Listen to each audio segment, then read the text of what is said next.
So tonight I have been requested to speak about Dharma. Something like prescribed duties. It's not extremely popular, the subject, in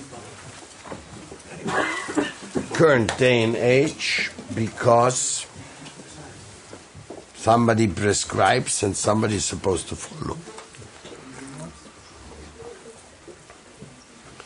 So we have prescribed duties and we have concocted duties. We also have neglected duties.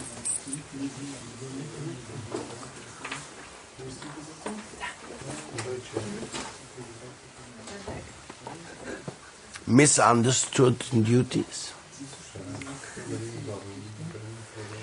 The secret of prescribed duties is that you accept the prescription as a blessing. If you do not accept the prescription as a blessing, then it will be very hard to execute your duty. Even in the Bhagavad Gita, Arjuna is facing certain difficulties with his prescribed duties. He's arguing, "No, my Lord, this is too much. You're asking a bit too much from me. Look, they're my family members. It's okay that they did something wrong. I agree, but fighting against them, destroying the family tradition, Krishna. And Krishna's getting heavy." He's saying, "You're lamenting for something which is not worthy of lamentation." And this is a very tough subject when we're talking about the prescribed duty of defending the innocent up to the point of taking active, aggressive involvement. The love and peace movement is not fired up about the idea. But the common sense is quite agreeable. Everybody would go and defend somebody who's in need of defense. Everybody would. Everybody would risk his own neck when it comes to save his children, for example. But what is the prescribed duty? Actually, in the Mahabharata, there's one very peculiar story in this regard, which we recently made into a children's book. It's the story that somebody had to be sacrificed to a demon.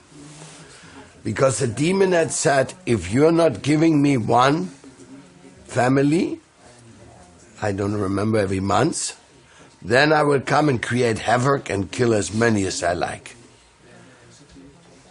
So they were frightened, and then every month one family had to sacrifice themselves and go to the forest at the edge of the village, and the demon would come and eat them.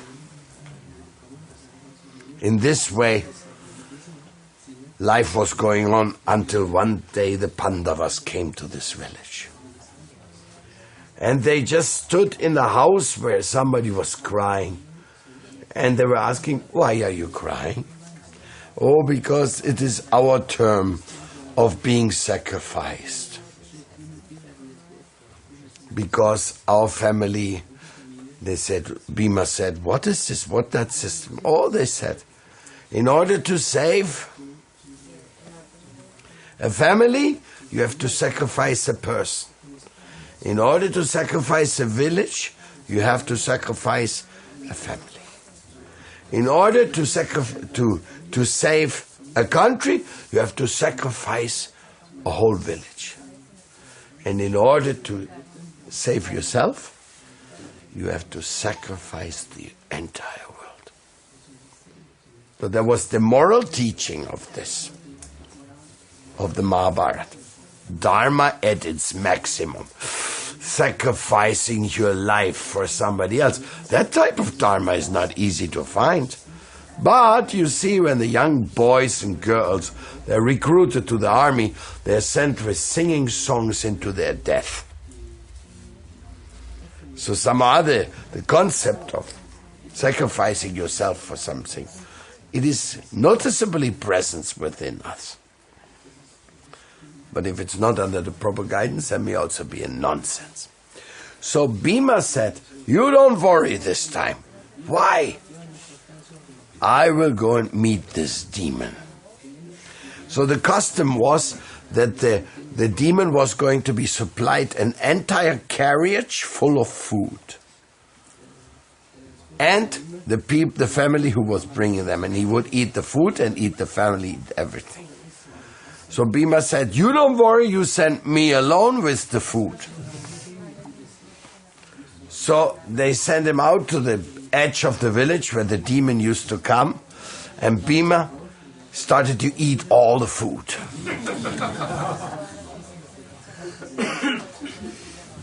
And when he was almost finishing with the food, the demon came and says, who dared to eat my food? And Bhima said, it's me. What do you mean, who dared to? And then with his great prowess and power he had, Bhima just killed the demon and the problem was solved once for all.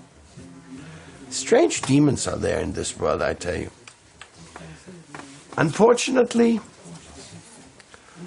nowadays the demons, they sit in laboratories and in 5-star hotels and make decisions how many people they want to sacrifice for speculating with their latest GM crops, chemical contamination of the environment and so. But I don't think they're less monster than the guy who was eating the people there. It's really, there's very, very many nasty people in this world. So we have to sacrifice something to protect the others. At least that's my understanding of prescribed duties. Then the question is how to do that. Now that's another question which is very good to ask. And the answer is by love. So I was asked today to speak about prescribed duties and to speak about love. So the prescribed duties which we have to follow, which we have to kind of accomplish something to help the innocent, the oppressed, that prescribed duty, it can only be done by love. Forget about violent rebellion. This is the most stupid thing to do. You know why? Because that's the business of the weapon industry. They want you to fight. As soon as fighting goes on, it's big business for them. So therefore, even if you have somebody to defend nowadays, you have to go through the way of love and boycott. Nothing else. You have to know who you want to support with your money and your time. Every time you buy something in the market, you are supporting something. Every time you go shopping, you're making a political statement. And if you don't look what's the ingredients on your items, and I heard that some people even still, after so many years of talking, still wash their bodies with dead animals. Can you imagine that? How can you wash your body with a dead animal? Or with a product tested on animals, means torturing thousands of animals so that your product will be very refined. Of course, I heard that the European market actually prohibited that products now are sold which are tested on animals. I don't know if that actually took place. Anybody can report on that? Did they remove many products from the shelves, or what happened? It's forbidden now. Huh? Animal testing for cosmetics is forbidden by all over the European Yes. Union. So they cannot sell anything which was tested. No more testing. Huh? Die machen dann trotzdem bloß unter einem anderen Namen.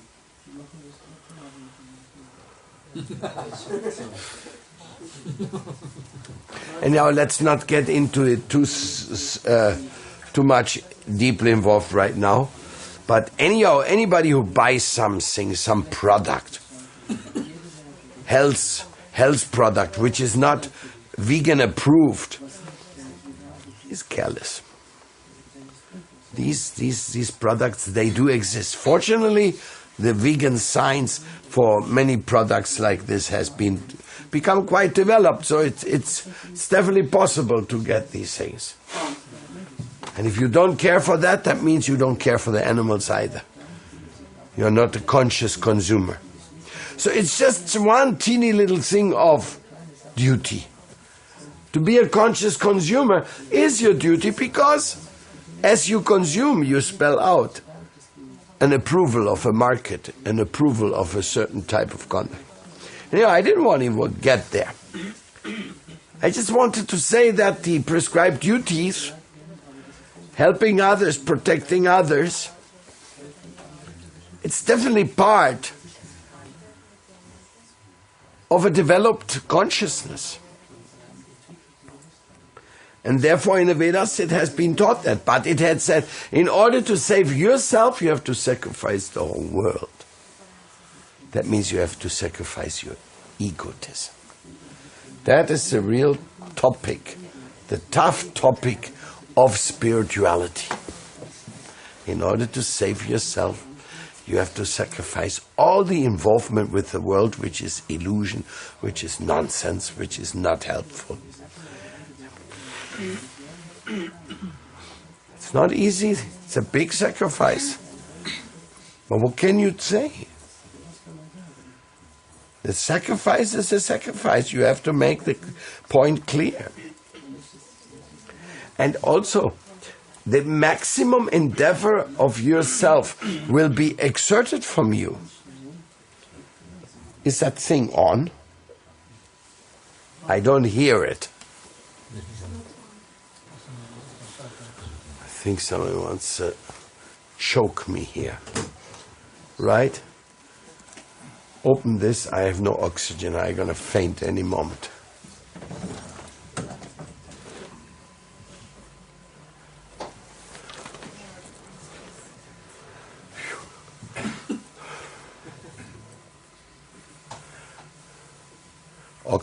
Oxygen conspiracy.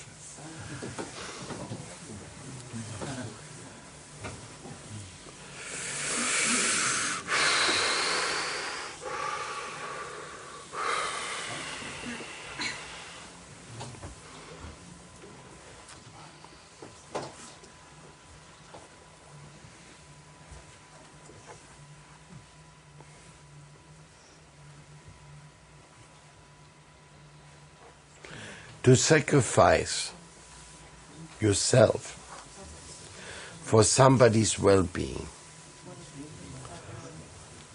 that is the maximum degree of duty. And that is expected from every fireman and from every policeman. In the daily execution of his duty, there's crime, you call the police, they're supposed to come. Even though it's dangerous to come when there's crime. And to firefight, how many firefighters have lost their life trying to save people from the fire? So it's something real, it's not something out from another planet. Something right from this planet in here. And therefore a bhakti yogi, somebody who is on the path of love, for his appreciation of others, he should be ready to die. If that's necessary. But it's not necessary generally. Really hardly ever. But you have to let your ego stuff die. Something has to die. It's called die to live, or living try to spread the holy name around. Die to live. Can you imagine this concept of dying to live? If you want to live in the world of matter, you die in the world of spirit. If you want to live in the world of spirit, you have to die in the world of matter. Tough, tough, tough. And what does it mean to die in the world of matter? It simply means that you have to make Krishna the enjoyer of everything you do. Matter is only matter because of you. As soon as matter comes in contact with Krishna, it becomes Balaram. That's why the Mridanga is called Balaram. The Shringa sun is called Balaram. The Arctic paraphernalia is called Balaram. Everything becomes, even this microphone is now Balaram. Strange Balaram form, But that's what the Vedas teach us. The cloud of illusion is covering your eyes. It's not covering the truth. Nothing can ever cover the truth. It's not possible.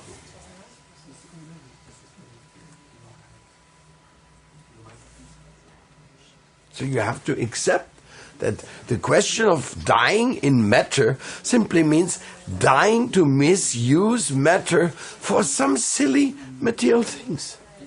Come a little closer, there's more space here, everywhere. Come on, Gina. More. Yamuna, come.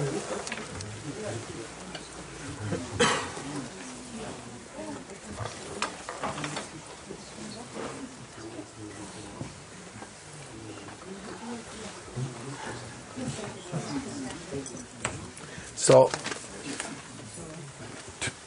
die to live. Because last but not least, we die physically anyway, but die to live means that there is some life beyond death.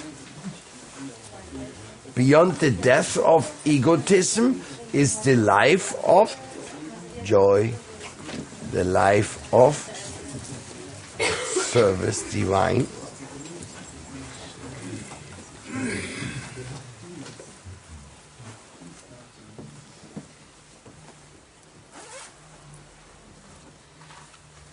Die to live means to kill that mentality which is so indifferent and exploitative. There are certain things like that. There's big demons inside of you, and Krishna is known for killing demons. So he can kill the demon of envy, greed, lust, anger, harshness, deceit, hypocrisy. He can come in. He can knock over this mentality.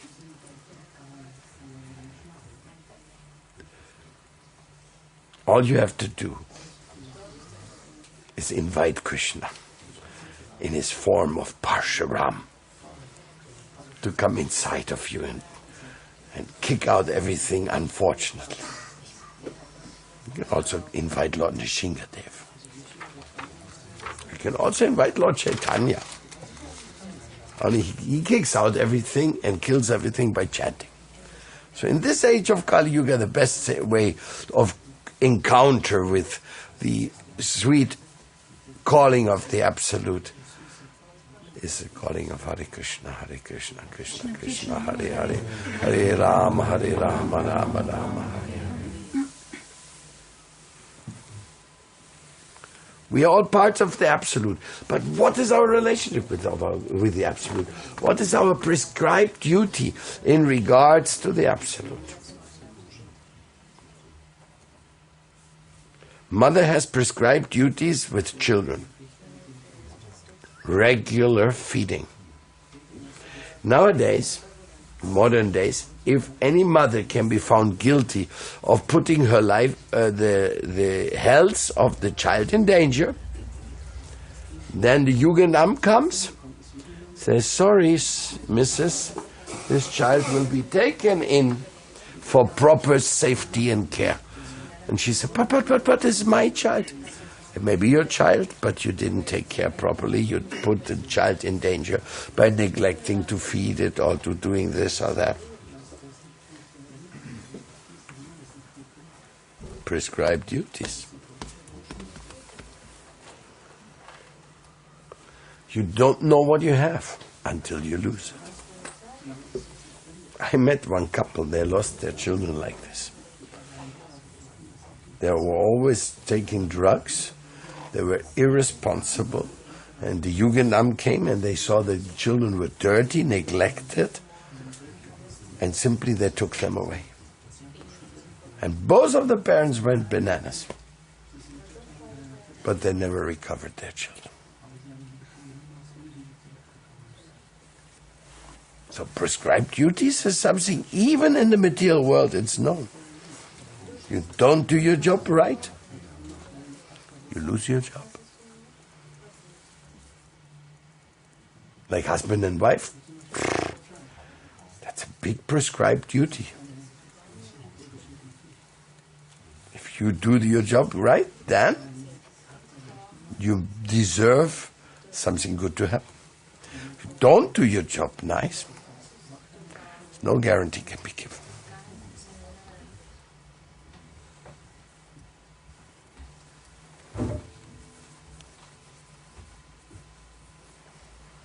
So this is like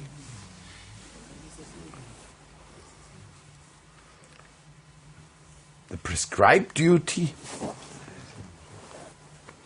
is, according to the Vedic philosophy, always something very caring and very loving.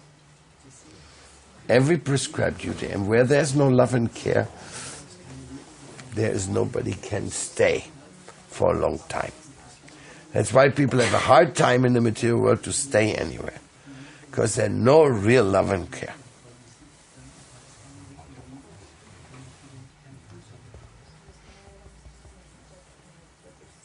What to speak of tenderness? Maybe you have heard about this. This is called the TLC medicine. It's called tender love and care. If that medicine is administered,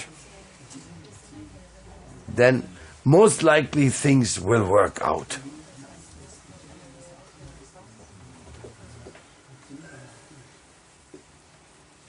Jai. Most likely everything will work out. But without tender love and care, our situation will always end up in a very frustrated state. So Dharma also has to be executed with tender love and care. Dharma is not just I did it. I do it every day. How you feel about it? Horrible. How you treat the people you're relating to? Superficial. No. That was not your Dharma. That was a concocted Dharma. The real Dharma starts with Krishna, goes on with the Guru, and then it goes on towards anybody else.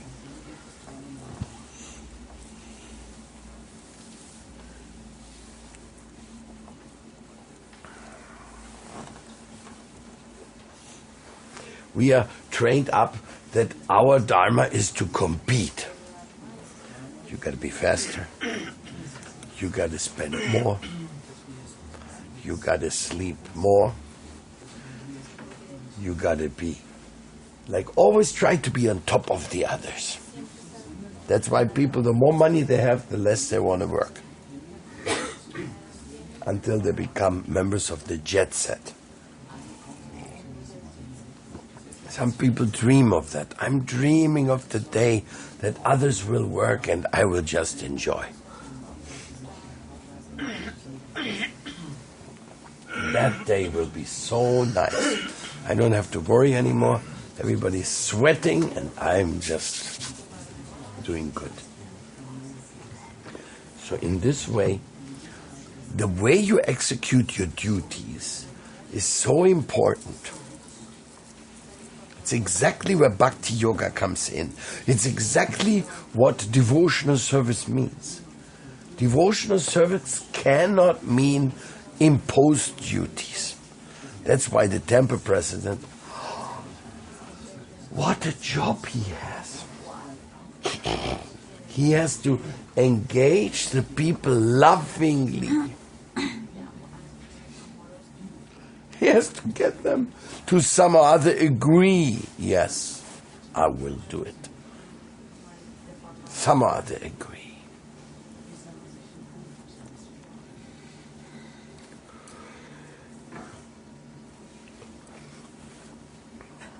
In the temple, everything has to be done tender love and care. Even washing the bathroom. Can you please lovingly wash the bathroom? Me? How can I do that? As soon as we have to do something we don't like to do, then we have all kinds of resistance to this, no? Finally we do it, but like with tension. But real tender love and care, real prescribed duties is that which you are executing simply because you love to do it. You want to do it. You want to give. What you want to give?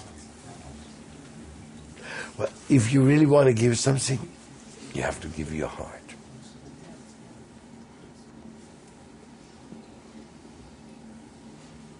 And what degree and in what way do you give your heart? That will be decided by Krishna. Actually, Krishna knows what it means to give yourself with love, to sacrifice the whole world, to save yourself. Sacrifice all the egotism, all the nonsense, all the lies in the world, just to live for you, my Lord.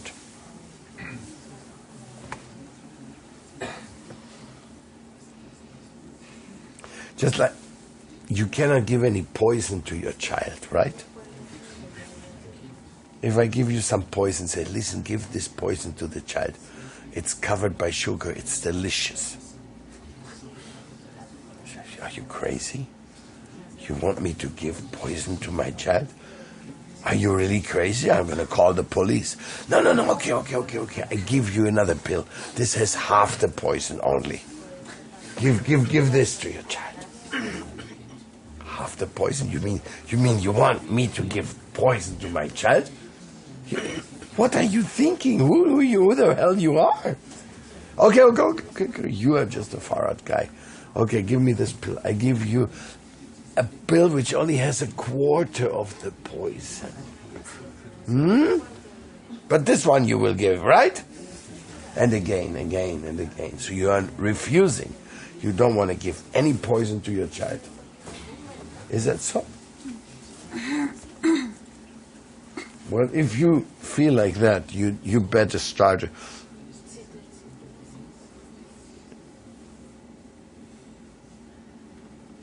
non-chemical agriculture. You better start to be conscious about everything you feed your children, all these pills and all that stuff. It's all poison. And we are living in a poisoning society. It's a world full of poisoning. It's amazing. Some people voluntarily poison themselves, some people involuntarily, but there's poisoning going on everywhere, all the time. Plastic planet, the whole place, we are poisoning. And some people say, no, we are poisoning a little bit only. But poisoning is poisoning.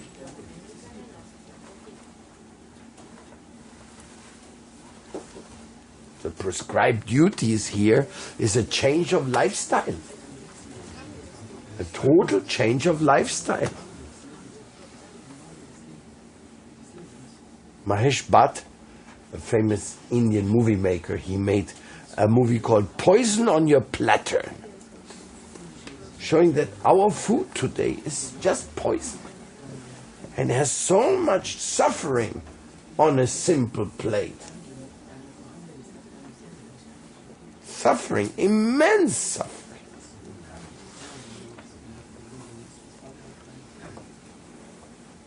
And you're not aware of that immense suffering. You're not aware.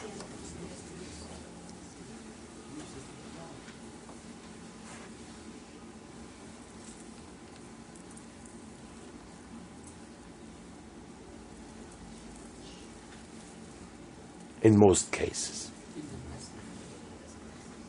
Therefore, when you speak to somebody who's eating meat and you say, do you realize that by killing meat, eating meat, you're killing children?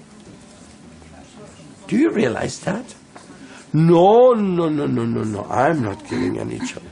Yes, by eating meat, you're killing children. You're depriving, starving, dying children of their food by supporting an industry where the grains are fed to just make animals fed for your meat consumption, and those grains could be eaten by those starving kids and nobody would take any harm. On the contrary, you'll be better off by eating vegetarian as well. So this is a reality of our world today, and prescribed duty means you cannot tolerate that. We cannot be silent. That's why I say we should keep distributing to every single person we meet at least one of those reminding papers which we have, and request them to hang them up. We have to bombard this world with conscious messages. Why? Because they are bombarded by the opposite. They are bombarded by all this advertisement, eating meat, doing this, doing that, smoking, drinking, and thousands of other derivatives of that type of same mentality. And if we are not speaking out lovingly, conscientiously, awakingly, if we don't do that, we are guilty of silence towards the crime. If a crime is done in front of your face, you notice it, you see it, and you do not protest about the crime, you become a silent witness responsible of that. I don't know what the judge would say if somebody would say, this child was killed. Yes. And you were there. Yes. And you saw it. Yes. And you did not do nothing. Yes. Why? I was busy. I was afraid. Tough situation, no? But we are talking about prescribed duties, so why shouldn't it be tough? The whole Bhagavad Gita is a tough subject. The whole decision of human form of life is a tough subject. And loving is the solution. So, if you see something like that, if you notice there's something which can be improved, something which you can do, then why not do it? So I request, Shanket, where are you? I request you to start injecting in an imposing, lovingly way to all our conscientious activists to move this subject matter, which you know what I'm talking about. Because that has not been done in our Berlin Yatra. And since we are following the principle of Mafalda, if you know what that means, means Mafalda didn't want to eat her soup, so she got 2 cups.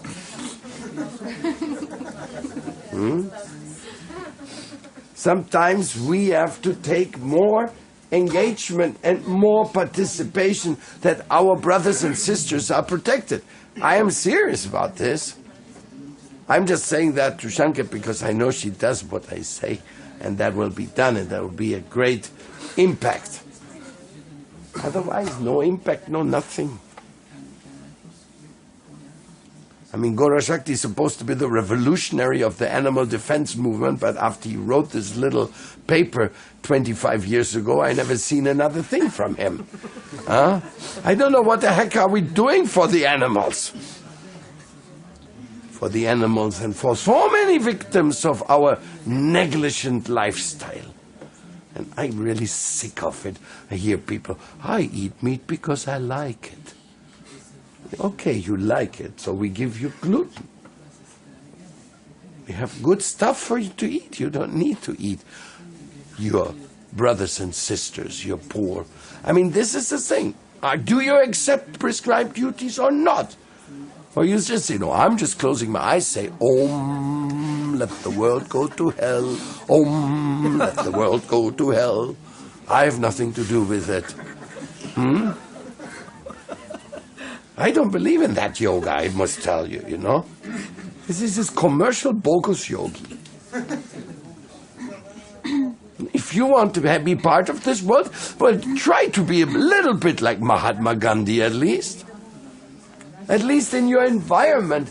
Otherwise, you have no right to talk about prescribed duties. Cannot take the Bhagavad Gita and say, hey, this is a nice book, well, getting air, you know. No. Prescribed duty is the struggle of Arjuna for justice, for joy, for upliftment of the downtrodden. People say this guy belongs to the Vaishnava theology of liberation. You know, in the Christian movement there was after Puebla, Council of Puebla, there was a movement in South America of Christian priests becoming social revolutionaries to improve society. And of course they were kicked out from the church. Because as a priest you have no business to improve the social justice. I met many of them, Elder Camara and others from Nicaragua. Good people. But unfortunately, they didn't catch the essence of the vegetarianism. And what is the hoax of social justice? As long as you don't stop the killing of the animals. I say the unnecessary killing of the animals because there may be some emergencies. We don't want to be the absolute fanatics here like lunatics. And then they're going to say, oh, what is it? You're just making silly proposals. No. It's not a silly proposal. This is a question of survival of the planet, my dear. Go into it deeply. Look at the mathematics. If you're a yogi, if you are somebody who loves this world, loves Mother Earth, loves your brothers and sisters, well, then at least speak out. At least be part of communicating these type of substantial messages which are coming from the Bhagavad Gita. Because the Bhagavad Gita says, Patam pushpam phalam toyam yume bhaktya pranashyati. Krishna says, you offer me only vegetarian stuff and with love. If you don't offer it with love, I won't accept it. Even if it's vegetarian, if you don't offer it with love, don't bother me. So this TLC principle is coming right from the Bhagavad Gita. Tender love and care. There's no slaughterhouse in tender loving care principles. So in other words, when we are talking about prescribed duties, we have to find out what are our prescribed duties today. Are you feeding your children with poison? Are you ignoring all the good informations you have received? Oh, it's so bothersome. How can I do this? How can I change for organic? Well, we have to change to organic altogether. We have to go to the farmers around the city, says, we want to buy your food organically. We're going to buy it all together. We have enough people. We have 100 people. Now you grow. We'll pay you. No more stupid shopping malls. supermarkets which destroy the quality of food and poison our children. Making all this European market hoax. Nobody knows what is bio, what is not bio, because nobody knows who grows that stuff. It just becomes a market slogan. I know what I'm saying is not so easy to put into practice, but let's do it. Let's do it. Let's put it. That's why I like Sridham and Yamuna, because when you go there, you see, hey, all the stuff they grow there. When you go to Ecotruly Park, or if you go to the places where they actually grow their own food. It simply means here, Madhava is a very good example of growing your own food and growing it for others too.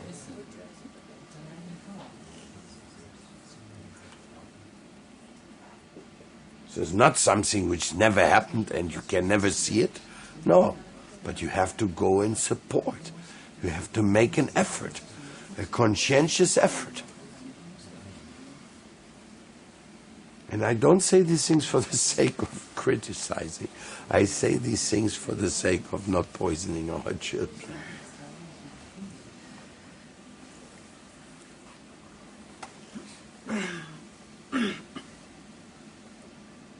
Sit down, Prabhu.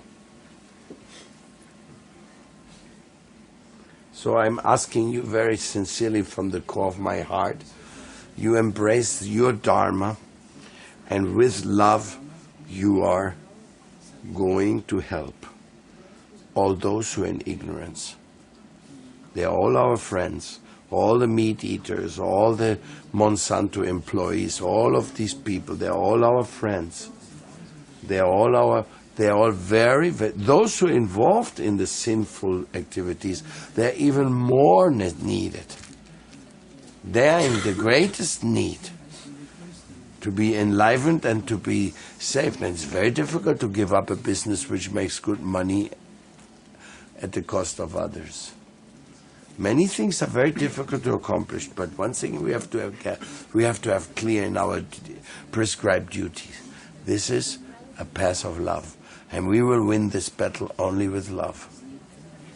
Nothing else. But we will not win it with inactivity.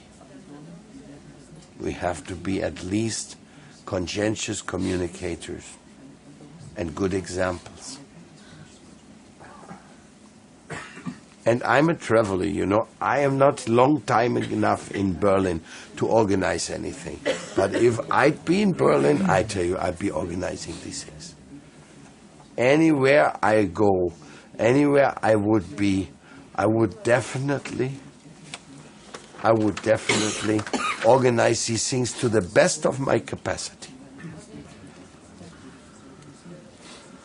So I humbly request you also to make prescribed duties your living task. And the messengers of that, they are called the Chaskis of the World Conscious Pact. And you'll hear more about them in the future, because we'll promote them. All those who are artists, all those who are musicians, all those who have messages of love, sign up with Shanket and with Gita Manjari. And we are going to promote your music in one way or another, and your theater, your drama, your publications. We're going to help promoting them so that people will see we are not all a bunch of nerds who have no idea and no capacity of observing how our life and our whole world is going down the drain due to our own wrong behavior. I know you are all vegetarians. I know you're all a step far ahead of just being ignorant in here. I know that, and I have high respect for you. But still, don't take offense when I say we don't do even a fraction of what we can. And how wonderful it would be if people like you coming up to people say, for the sake of my brother animals, become a vegetarian. Here's an invitation to our vegetarian club. and to our vegetarian cooking course and to our eco-yoga village tours. You please come. I'll be there. This nice girl, she's going to be there and inviting me to such a wonderful thing. Now you may say that to 100 people and only 2 come. But it's worth speaking to 100 for those 2. You have to understand, it's a communication of the 2, maybe one becomes a messenger of love. We cannot go, but if we don't communicate, if we don't do this, well, then we don't know what prescribed duties are. It is the prescribed duty of the knowledgeable to inform the ignorant. Agreed or not? I want your vote now. Anybody with you who agrees that it's a duty of the knowledgeable to inform the ignorant of things which are harmful for him, who agrees on this principle, please lift your hands.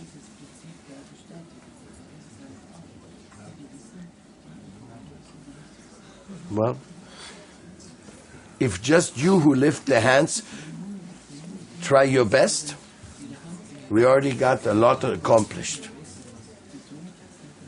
If only you who now lifted your hand voluntarily, I didn't bribe you. Nobody knew this voting was. Did you lift your hand? Yeah. Then it is your duty to inform others of what they are doing wrong. And inform them with love. Don't get on their case. Don't choke them. Just say, my friend, I love you so much. Will you please consider what you're eating and what you're feeding your children? Should not kill other children. Because your children will become very unhappy when they find out that you've fed them at the cost of killing other children. That's disgusting, isn't it? And some children, they really feel it. They, wow. It's time to wake up. Nobody today can say, when I was a child, nobody knew about the dangers of meat eating. Well, I wouldn't say nobody, but it was not spread. It was not discussed. Nothing. I was the number one ignorant person about the subject of meat eating. So if somebody is ignorant about it, then why you complain? But if somebody is ignorant and you are not ignorant and you are not informing him in a decent way, then we can complain about you. I've made my case for tonight. Thank you so much. My love, my respect to all of you. Do what has to be done, and you'll see the difference in front of your eyes. When I went to Bogota, Colombia, some 35 years ago, there was only one vegetarian restaurant in the city. Today, there's hundreds. Everywhere, people want to eat vegetarian now. Well, there was a work of 30 years of spreading vegetarianism. People can change their ideas when they get informed. But if they never get informed.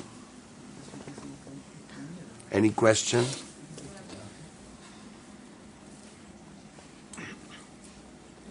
Yes? I just wanted to add something to what you said. When I was back home with my father, they had one little discussion because his daughter was also like in a Buddhistic movement, something like this. And then the first thing that actually, my father is atheist, said to his friend, he said, yeah, she's also one that wants to change the world only by praying. So actually, this is the thing that should motivate us also, I think, like doing something for the world to show the atheists that we just don't want to pray and improve the world, but we do also more for the surroundings. Because actually that was the first credit that he gave us. Yeah, you just want to change the world by praying. Mm-hmm. First of all, to think about changing the world is a fantastic idea. But the first one you have to change is yourself. And praying is a very bona fide process for changing the world, but Mahaprabhu was so kind to take the prayer out in the streets, in the public, so that everybody can listen to it.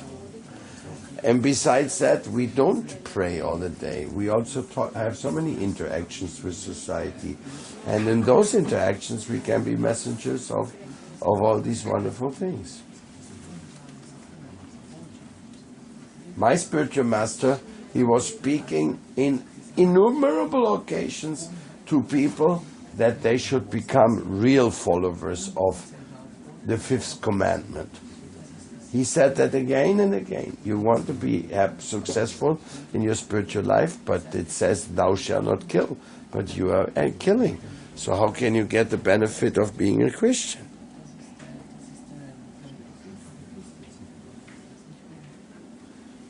Jai Hare Krishna, Hare Krishna. Hare Krishna. Jai Vishnu Pad Paramahamsa Parivrajika Acharya Stotra Satra Shishmat Bhakti Aloka Paramadvaiti Maharaj Gurudev Ki Jai. Go Premanand. Hare